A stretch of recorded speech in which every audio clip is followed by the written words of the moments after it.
all the mermaid vibes for this one. So this is decorated in buttercream.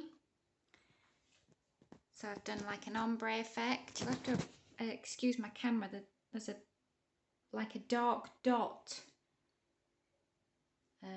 on my videos at the minute. I need a new phone, but for now anyway. Yeah, so this is decorated in buttercream with an ombre effect, which is quite simple to do. You just pipe round the bottom of your cake in one colour and then the top of the cake in the other, and then when you scrape it all round it all sort of smudges into one. You can put on as many different colours as you like, but for this one I've just gone with a sort of like a teal aqua colour, a little bit darker for the bottom and lighter at the top to represent the sea.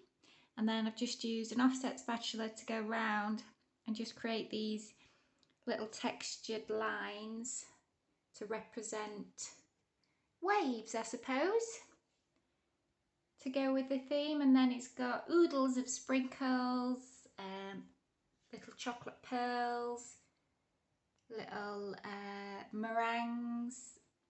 I've then used a mould to get these little starfish, the shells, little seahorses, and then just piped a little bit more buttercream here, there and everywhere to tie it all in. And then a little card topper to finish it all off. Then on the board I've used some letters to impress into the board and then filled with some luster dust and rejuve and just poured that in.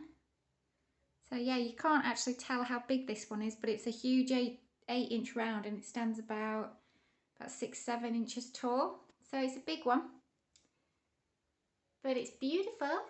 And I'm not sure if the camera's picking it up, but it's got glitter on this one as well. It had to have a bit of glitter on, edible glitter of course. So there we are, a little mermaid themed under the sea girly. Lots of pinks and glitters for Olivia.